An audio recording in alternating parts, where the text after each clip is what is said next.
e a partir de agora, analiso as preliminares, uma reiterada, mas com outros argumentos, e outras preliminares surgidas no decorrer da instrução processual penal.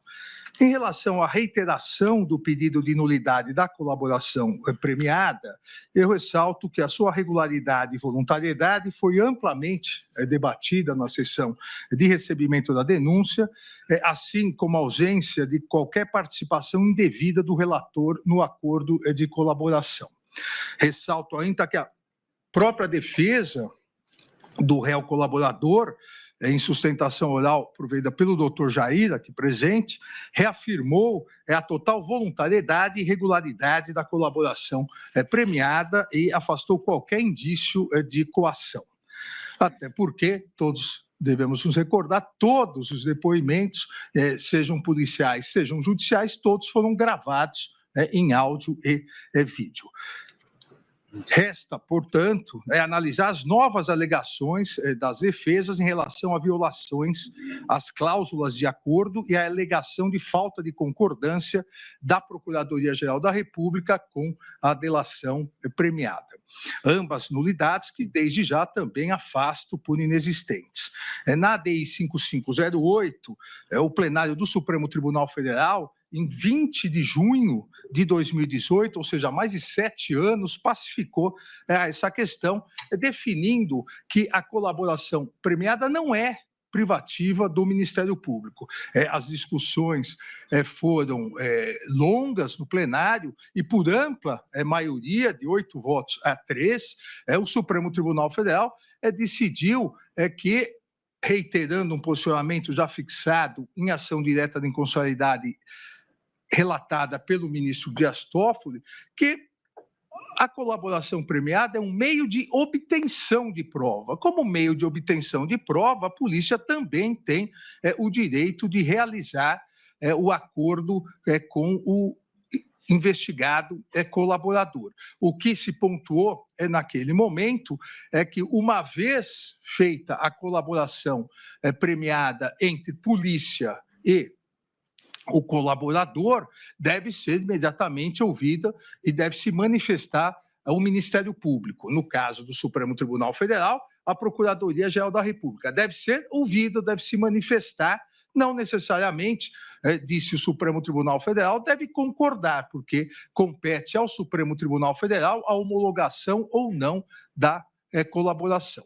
Na presente hipótese, em verdade, também essa alegação nem carece de maiores análises, porque a Procuradoria-Geral da República, num primeiro momento, foi contrário ao acordo de colaboração premiada, inclusive instaurando um procedimento administrativo para análise dessa colaboração, que foi juntado aos autos, e esse procedimento depois foi arquivado e a Procuradoria-Geral da República alterou seu posicionamento, concordou com a colaboração, inclusive utilizando-a no oferecimento da denúncia, na instrução processual penal e também nas alegações finais. Então, não há seja pela concordância posterior da Procuradoria-Geral da República, seja pelo decidido no plenário do Supremo Tribunal Federal na ação direta 5508, não há nenhum vício no acordo ser realizado pela polícia e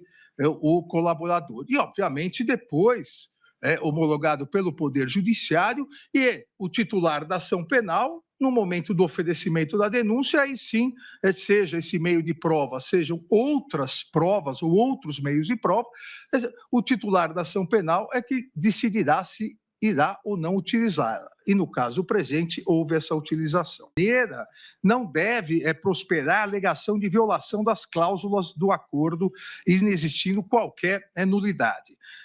As defesas, inicialmente, é importante pontuar, insistem, eu diria, que confundem os 8 primeiros depoimentos dados sucessivamente em 28 de agosto de 2023 com 8 delações contraditórias. Isso foi reiteradamente dito aqui, como se fosse uma verdade. Isso, com todo respeito, beira a litigância de má-fé. Isso beira a litigância de má-fé, dizer que os 8 primeiros depoimentos foram 8 delações contraditórias. ou beira total desconhecimento dos autos, não leram os autos, ou beira litigância de má-fé. Porque basta a leitura da colaboração premiada para verificar que, por uma estratégia de investigação, essa estratégia pode ser mais correta ou menos correta, mas por uma estratégia de investigação, a Polícia Federal resolveu, ao invés de um grande depoimento único no dia 28 de agosto de 2023, resolveu fracioná-lo em 8 depoimentos, porque eram 8 fatos diversos. Quero aqui recordar, para aqueles que leram efetivamente os autos, que uns falavam sobre joias, e vários sobre joias, porque eram momentos diversos as joias, outros falavam sobre vacinação, sobre falsificação de vacina, outros falavam sobre tentativa de golpe, ou seja, são 8 depoimentos que poderiam tranquilamente estar num único mega depoimento, com capítulos, mas são 8 depoimentos sobre fatos diversos, não são contraditórios e muito menos a alegação de que são 8 delações. Basta, volto a dizer, conferir os autos para verificar que os depoimentos foram sequenciais e todos no mesmo dia, dia 28 de agosto de 2023.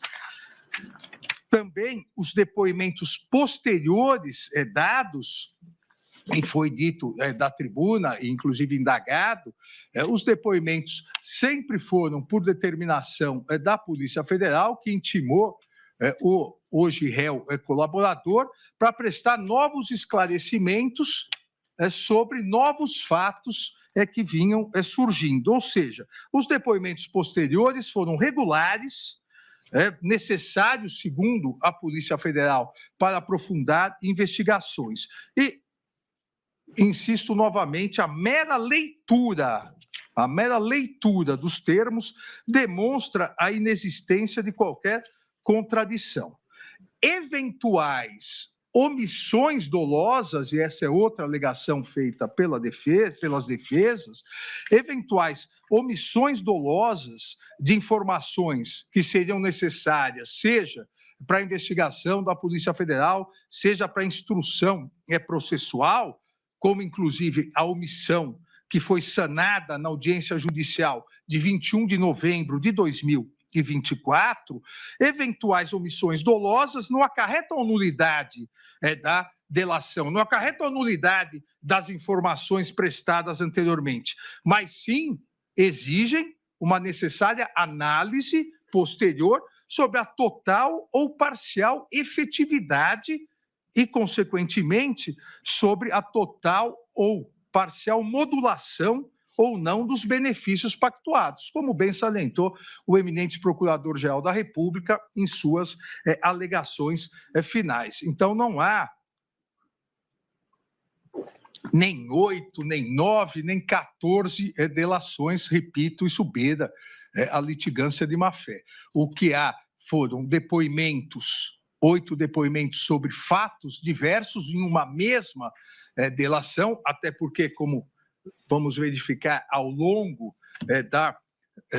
das sessões, ao longo do julgamento, são inúmeros fatos, posteriormente, complementações nos depoimentos e, repito, omissões, uma sanada e eventuais omissões existentes, elas não acarretam de forma alguma nulidade no que já foi produzido. O que podem acarretar é diminuição ou afastamento de benefícios. Ainda há a questão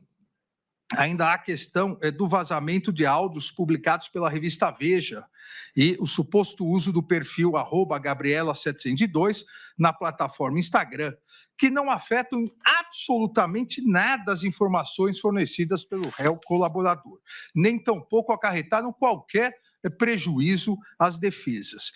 E mais, a veracidade dessas alegações ainda está sendo objeto de investigação no inquérito 5005, inclusive, repito, para comprovação da veracidade ou não desses fatos que não acarretaram nenhum prejuízo à defesa, uma vez que a defesa pôde, como nós vimos, seja nas alegações finais, seja nas sustentações orais, teve total possibilidade de impugnar ponto por ponto o que foi dito nas delações. Assim, eu afasto todas as alegações de nulidade apresentadas em relação à colaboração premiada e mantenho a plena validade e regularidade da colaboração premiada, cuja eficácia, por ser um meio de obtenção de prova, eficácia total, parcial e, consequentemente, os benefícios a serem concedidos, isso será analisado no mérito da presente ação penal.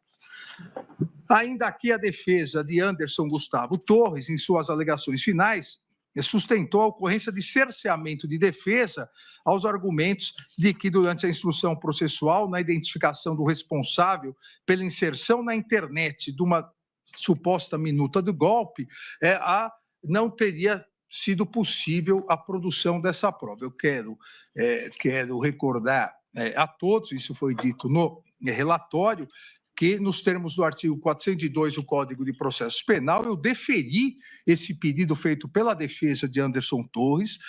A Google foi oficiada e disse que não tinha condições técnicas de informar quem teria, eventualmente, inserido na internet essa suposta minuta do golpe. E a própria defesa de Anderson Torres, e eu não vejo aqui, mas o doutor Elmar Novak, a própria defesa de Anderson Torres, na sustentação oral, disse que destacou que não insistiu mais na pertinência da diligência em razão da falta de relevância probatória.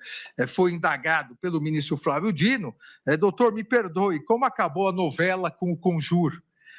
E o próprio advogado disse, nós insistimos, e aí se chegou à conclusão que não era importante saber quem postou. Então, afasto também essa nulidade, assim como afasto a nulidade, a ocorrência de cerceamento de defesa em razão do indeferimento de diligências junto à empresa Meta. Não assiste razão à defesa, diversamente do alegado foi deferido isso, a Polícia Federal cumpriu integralmente a diligência deferida, todos os réus, inclusive a defesa de Anderson Gustavo Torres, tiveram conhecimento do andamento da diligência, uma vez que a Polícia Federal informou as etapas relacionadas ao andamento da diligência, desde a solicitação junto às empresas em 5 de junho de 2025, até o cumprimento integral da diligência em 24/6/2025. Então, afasto essa nulidade arguída. Da mesma maneira, não assiste razão à defesa do réu Braga Neto quando alega nulidade pelo indeferimento de participação nos interrogatórios dos demais núcleos. Não houve indeferimento de participação.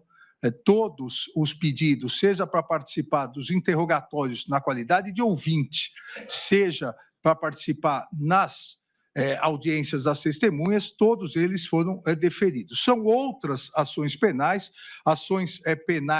e própria primeira turma entendeu a plena regularidade, legalidade da separação dessas ações penais, então não havia o porquê eles participarem fazendo perguntas, e não houve nenhum prejuízo. Eu reiterei nas decisões durante o processo que nenhuma das defesas, senhor presidente, das defesas nessa ação penal esgotou o número de testemunhas possíveis. Se as testemunhas dos outros processos fossem importantes para